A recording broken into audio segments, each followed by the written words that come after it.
AWCPA Young Organizers from United Parents and Students.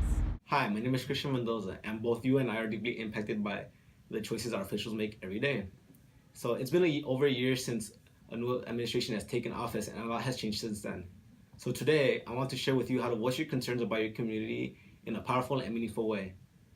You'll be able to identify the things that you value the most and what official to contact about what we all have different opinions, so it's important to understand that we won't all agree on everything. What's important to understand is who to contact and how to communicate with them. So being politically active is a good skill to have for the rest of your life. So the skills we're teaching you today are skills you can use forever. And rather than complaining about what you see, this is a chance to ask for a change. If you're a United States resident concerned about political issues, then you have a right to call and make your voice heard. Your senators and representatives work for you, and their job is to represent their people. And if you live in their state or district, then they represent you too, whether or not you voted for them or sided with their political party. So contacting them can make a difference on how they vote on important issues. Let's start with how to look up your federal representatives. You have three. Two of those are U.S. senators who represent your entire state, and one of them is a House representative who represents your district. These elected officials work in Washington, D.C. to pass bills affecting a variety of issues including immigration, healthcare, the environment, and civil rights. Because we all come from different areas, it's important for you to know your specific representative. If not, who's going to address your concerns? So right now I'm on whoaremyrepresentatives.org, and so here we're just going to enter our address and zip code. So I'm just going to use the school for this example.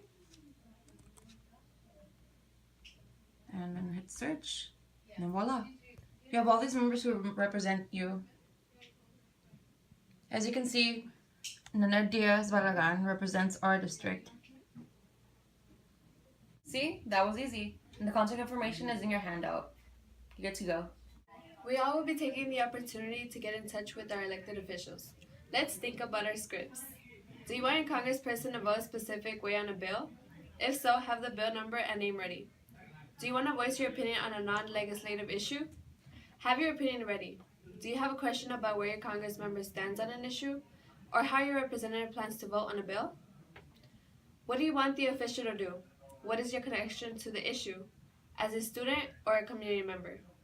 When congressional members were asked what influences their votes, 94% said constituent voices matter most. Elected officials make decisions on a variety of things that impact us, including minimum wages, housing and the affordability of housing, what jobs will be brought to our communities, schools, use of plastic bags, regulation of marijuana, and immigration. It's important that they have your input since they make so many decisions that will affect you throughout your life. You're an expert at telling your own story, and officials want to hear from you. Now we're going to talk about how to contact your officials. Writing a letter to the district office is better than sending an email, but the most effective thing is to actually call them on the phone. At their district office, they have to talk to you there, and you get to hear a response from a staffer. Calling is the most effective way to have an impact. If you would prefer to write a letter, be sure to address it to their district office, which is listed on your handout. Sometimes your senator or representative is not the best person to handle your issues. For example, if you are concerned with trash or community, this is a problem best addressed to your town or city level officials, and issues of state law go to your state legislator. When calling their office, a staff assistant or intern will likely answer your call. The staff assistant or intern who answers your call will be giving your information to a more senior legislative staffer. So it is vital to be concise and speak clearly when relaying information. Be patient and kind. Senate staffers may not have every answer, but they will do their best to help you.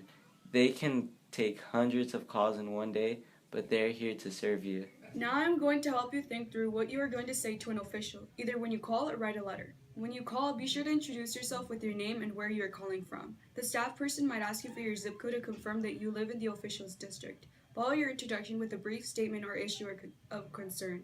If you're interested in a particular bill, be sure to reference that. Help the legislator understand why your position is important to them. Include specific facts about how the bill will impact educators, students, or schools. If possible, include a local story illustrating the problem you are seeking to address. Offer a solution or proposed course of action.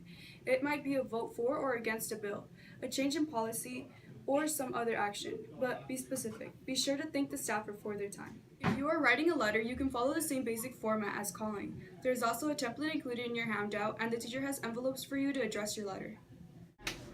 This is the district office in LA, 310-914-7300.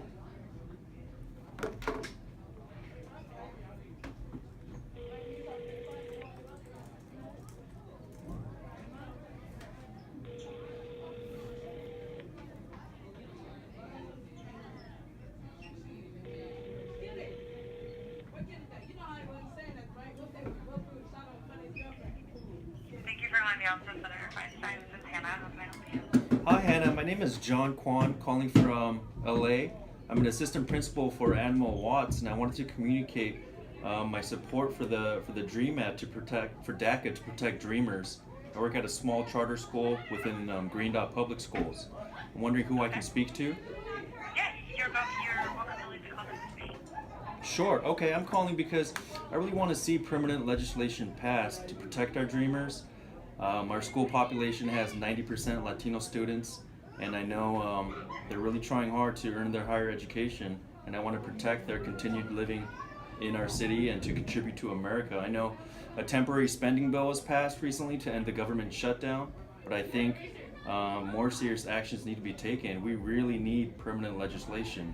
It's important because our students depend on it. They're often coming from underprivileged areas where their families are scared to take on, extra debt to go to higher educations. But yeah, so I wanted to communicate that and see if there's anything else I can do. Yeah, you calling is great. I will pass the message along. Can I have your zip code really quickly? Sure. Would you like my school zip code, or would you like the zip code of my residence? Either of them work. Sure. The school zip code is 90061. Okay. Yeah. Thank you very much. I'll pass the message along. Thanks so much. Have a good day. Bye-bye.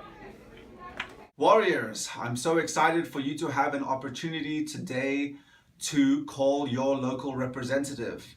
I think it's a very important civic duty that we all have, and that is to advocate for ourselves and to give feedback.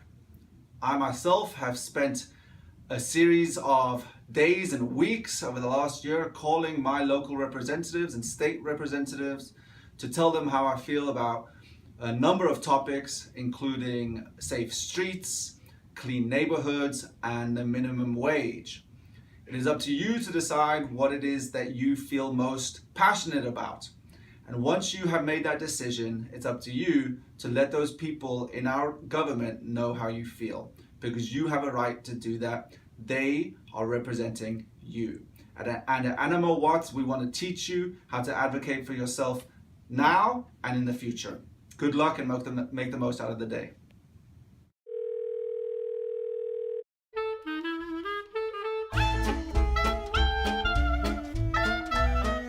Take a deep breath and congratulate yourself.